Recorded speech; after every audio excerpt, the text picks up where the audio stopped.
As últimas palavras de Jesus foram: Pai, eu entrego o meu espírito em tuas mãos. E eu pergunto para você, quais serão as tuas últimas palavras? Bendito és tu, nosso Deus, que estás nos céus. Obrigado pela tua graça. Obrigado pelas inúmeras bênçãos que o Senhor nos tem concedido.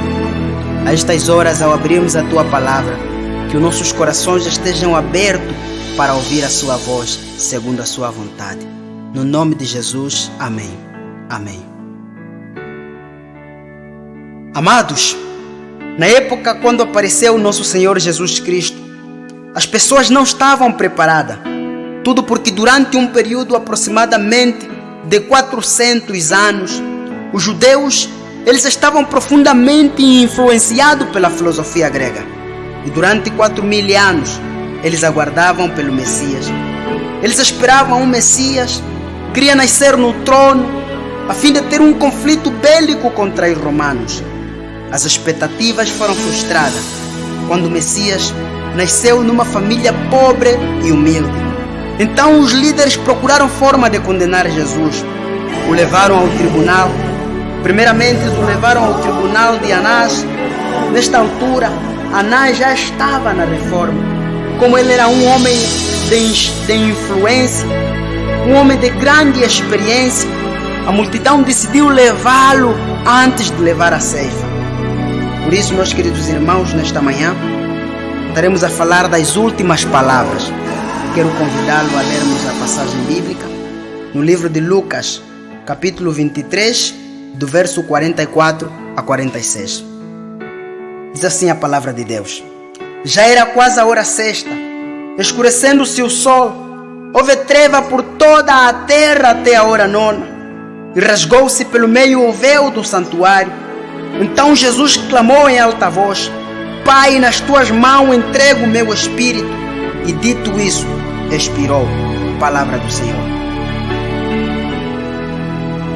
Cristo, ao ser pendurado no madeiro, houve treva por toda a cidade de Jerusalém durante 6 horas. Os homens apreciavam a terrível cena. O sol saíra, mas a cidade e ao redor da cruz continuava em treva.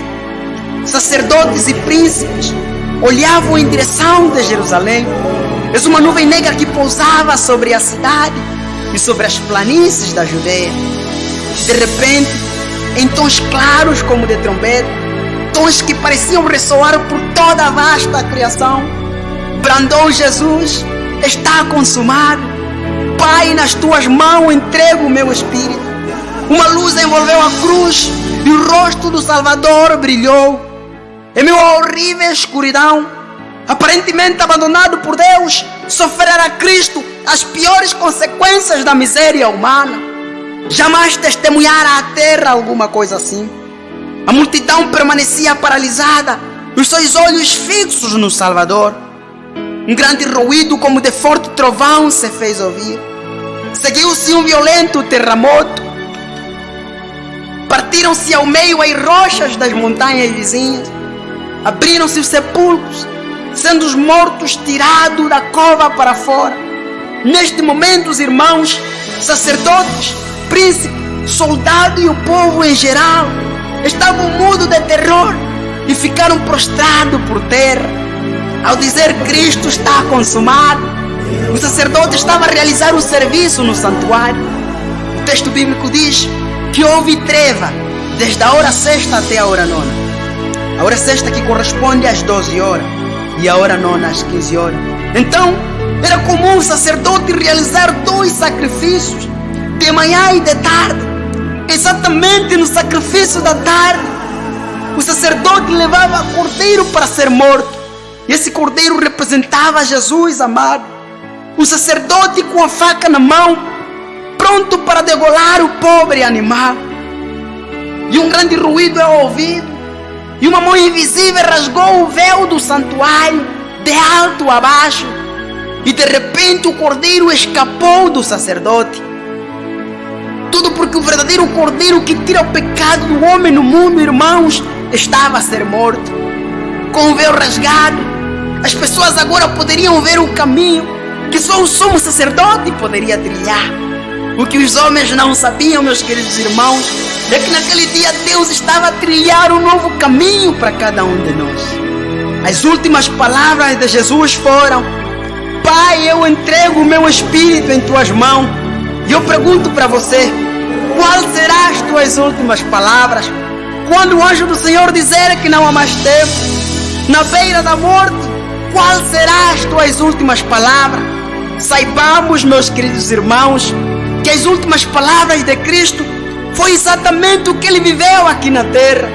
Uma vida de plena dependência de Deus, uma vida de entrega. Cristo na beira da morte, Ele provou exatamente isso, irmãos, quando Ele exclamou: Pai, eu entrego o meu espírito em tuas mãos. Tivemos experiências de homens que na beira da morte, eles mostraram que tiveram fé em Deus. Eu me refiro a Estevão. Estevão, ao morrer, as suas últimas palavras foram: Senhor Jesus, receba o meu espírito. Sendo apedrejado, caiu de joelho e clamou: Senhor, não lhes impute este pecado.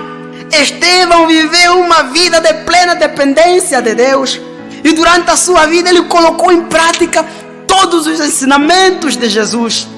José, ao morrer, ele convocou os seus irmãos e disse: Eu morro, porém certamente o Senhor vos visitará e vos dará a terra que prometeu dar a Abraão, a Isaac e a Jacó. Infelizmente, tivemos experiências de homens que na beira da morte mostraram que não tiveram fé em Deus. Eu me refiro a César Borgia, um político e militar italiano. Ao morrer ele disse: Tomei providência de tudo no decorrer de minha vida, somente não para a morte. Agora tenho que morrer completamente despreparado. Carlos, o 9º rei da França, ao morrer ele disse: Estou perdido, reconheço claramente. E por fim, Leonardo da Vinci, morrendo, dizia: Eu ofendi a Deus e a humanidade, porque meu trabalho não atingiu a qualidade que deveria. Esses homens morreram conforme viveram uma vida sem Cristo, e no vale da sombra da morte, eles duvidaram da única graça que poderia libertá-los do lamaçal do pecado, da única graça que poderia transformar as suas vidas. É possível que nesta manhã existem pessoas que não se perdoaram, existem pessoas que carregam um sentimento de culpa por algum pecado que cometeu no passado. Saibamos, meus queridos irmãos, que Cristo perdoou os nossos pecados. Cristo deu a sua vida para resgatar o homem do lamaçal do pecado. Não espere sentir alguma coisa para reconheceres que Deus te perdoou, porque Deus te perdoou. Nas caladas da noite, quando tu choras sozinho, no desespero e nas alturas da vida, existe um vazio que precisa ser preenchido. E Cristo nesta manhã, Ele quer preencher através do seu sangue na cruz. Então, meu amado, não diga em teu coração: onde estava Deus quando me aconteceu isso e aquilo? Porque Deus estava lá, do mesmo jeito que Deus estava na cruz, quando Cristo estava a doar a sua vida. Deus estava lá. Se nós pudéssemos ver esta batalha que acontece no mundo invisível, nós veríamos a mão de Deus a cada problema. Cristo, antes de dizer: Pai, eu entrego o meu espírito, Ele disse: está consumado. Está consumado é uma expressão que Lucas não faz menção, mas João fala no capítulo 19. E esse termo grego quer dizer tetelestai. E eu quero lhe mostrar 3 significados desta palavra. Tetelestai pode significar pago na totalidade. E esse termo era usado num recibo. Quando um homem grego ia na praça de escravo e via um escravo no qual gostaria de ter, não tendo valor, ele poderia trabalhar e trazer o valor a cada dia até completar o preço. Então o vendedor lhe dava um recibo no qual estava escrito tetelestai, pago na totalidade. Tetelestai também significa sentença cumprida. E durante o 1º século era comum pregar um documento nas portas da cela do preso, e nele escrito os crimes e os castigos que lhe são impostos. E depois deste preso ter cumprido a sua sentença, esse documento era removido e escrevia-se em ponto grande: Tetelestai, sentença cumprida. Tetelestai também significa a vitória está ganha. E este termo era usado nas campanhas militares bem-sucedidas. Quando o general regressava no campo de batalha, com os prisioneiros marchando na cidade de Roma, todo o exército clamava Tetelestai. Amados, foi isso que Cristo quis dizer quando Paulo disse no livro de Romanos: nenhuma condenação há para aqueles que estão em Cristo Jesus. Vocês estão livres.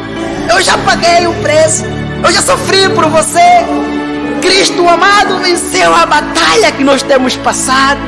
Ele venceu, porque na cruz ele disse: está consumado.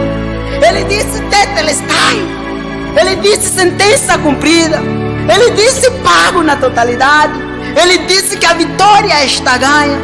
Qual serão as tuas últimas palavras quando o anjo do Senhor dizer que não há mais tempo? Qual será?